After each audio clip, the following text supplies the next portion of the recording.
Hey there, glad you're here. So, today we're talking about something that's got a lot of people curious, maybe even hopeful, especially if you're on Social Security or close to retirement. President Trump's big, beautiful bill is making headlines, and one of the biggest promises attached to it is what he's calling a senior bonus.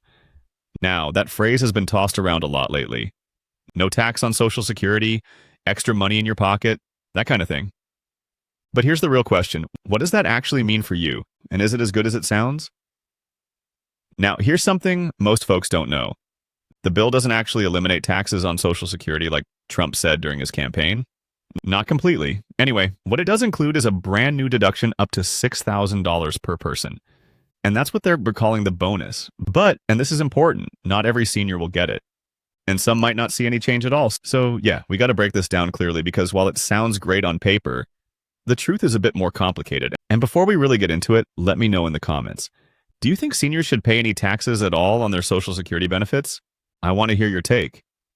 And if this kind of content helps you, don't forget to hit subscribe. It really helps us keep this conversation going. All right, let's start with what's actually in the bill. The official name is the One Big Beautiful Bill. And in typical Trump fashion, it's meant to be big, bold, and full of promises. One of the key parts of this bill is that temporary tax deduction for seniors if you're 65 or older and meet the income requirements. You could qualify for a $6,000 deduction if you're single, or $12,000 if you're married and filing jointly. That's the Senate version. The House version is a bit smaller, $4,000 per person. So then what's the catch? Well, for starters, you have to be at least 65. That means if you're receiving Social Security early, say at 62, or you're getting disability benefits, you don't qualify for this deduction at all. And even if you're over 65, there are income limits. If you make more than $75,000 as a single filer, or $150,000 as a couple, the deduction starts to shrink. By the time you hit $175,000 or $250,000, it disappears entirely. And here's the part that surprises a lot of people. Most seniors actually won't benefit from this deduction. And why is that? Because nearly half of seniors don't pay any federal income tax in the first place. Their incomes are too low. If your total income is around $30,000, which is right around the national median for seniors, you're probably already covered by the standard deduction and the existing age-related bump. Adding this extra deduction doesn't really move the needle if you already owe zero. So, in practice, this so-called senior bonus is mostly going to help middle-income and upper-middle-income seniors, folks who still work part-time, or maybe draw from retirement accounts but don't have high enough incomes to phase out of the deduction. So, a married couple making around $100,000, yeah, they might see a nice benefit, but someone living on just Social Security or a modest pension, probably not much changes. Now, if you're wondering, wait, didn't Trump say he'd get rid of taxes on Social Security altogether? Well, you're not imagining it. He did repeatedly. No tax on tips, no tax on Social Security, no tax on overtime. That was the rallying cry. But here's the thing. The bill doesn't actually repeal those taxes. Instead, it creates a temporary deduction that may reduce how much of your Social Security is taxed. So the promise and the policy aren't exactly matching up. This is one of those moments where the headlines don't quite match the fine print. And honestly, that's part of why I wanted to have this discussion, to help cut through the confusion and give you the facts so you can make sense of what this bill really means. And you might be wondering, why not just get rid of taxes on Social Security altogether? Wouldn't that be simpler? Sure, but here's the problem. That kind of change would cost a lot. Yes, a lot. The Penn-Wharton budget model estimates it would cut government revenue by $1.5 trillion over 10 years. That's trillion with a T. And since those taxes partially fund Social Security itself, getting rid of them entirely could speed up the trust fund running out of money right now. Estimates say the retirement trust fund could be depleted by 2033. And with this bill, that date could move up to 2032. Not a huge jump, but it's something lawmakers are thinking about. And guess what? Even just this deduction, which is smaller than a full repeal, would cost the government an estimated $250 billion over a decade if it's made permanent. That's a big chunk of money, and it adds to the national debt, which is already a concern for a lot of people. So then, why did they go with a deduction, instead of just changing how Social Security is taxed? Well, because it's a workaround. Under Senate budget rules, you can't directly make changes to Social Security benefits or how the program is funded. It's called the Byrd Rule. So instead of going after the taxes directly, they created this side door deduction that reduces taxable income for some people, hoping it would soften the impact. From the administration's perspective, they're calling this a win.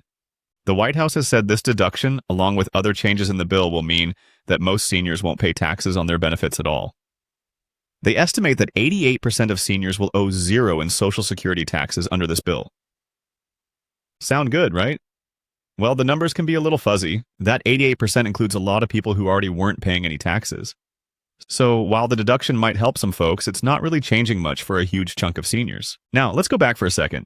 We mentioned the deduction starts in 2025 and runs through 2028, possibly to 9, depending on which version of the bill we end up with. So it's also not permanent.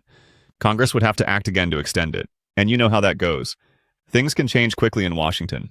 What's true today might be gone tomorrow. Another thing to consider is how uneven the benefits are. A single person earning $40,000 might see a solid tax break, but someone earning $20,000, they might see nothing at all. And again, folks on early retirement or disability aren't eligible, which has raised concerns from advocacy groups who say it leaves out too many vulnerable people. So, what does this all mean for you? If you're over 65 and your income falls in that $40,000 to $100,000 range, this could put a little money back in your pocket. Not a windfall, but maybe a few $100 saved each year. And in retirement, every bit helps. But if you're living mostly on Social Security or you're not yet 65, you probably won't see any change, at least not from this part of the bill. And next, there's the bigger picture. Even if you do qualify and get a deduction, this doesn't fix the long-term issues with the Social Security system. It doesn't make your benefits bigger. It doesn't change cost of living adjustments, and it doesn't protect the trust fund from running dry. It's a patch, not a plan. You see, there's always this balance between giving relief now and keeping the system sustainable later. And that's what makes bills like this tricky. Lawmakers want to show they're helping seniors, especially during an election year, but they're also working within budget constraints and political limits. And guess what? While this deduction might seem like a small change, the politics around it are huge. It's been marketed as a bold promise kept, but in reality, it's a pretty modest change that helps some seniors, but leaves many others out. That's not to say it's bad. For people who qualify, it's definitely better than nothing. But I think it's fair to say it's not quite the historic relief it's being sold as. So then, what should you do? Well, first, stay informed. Know your numbers. If you're 65 or older and filing taxes in 2025 or beyond, look into whether you qualify.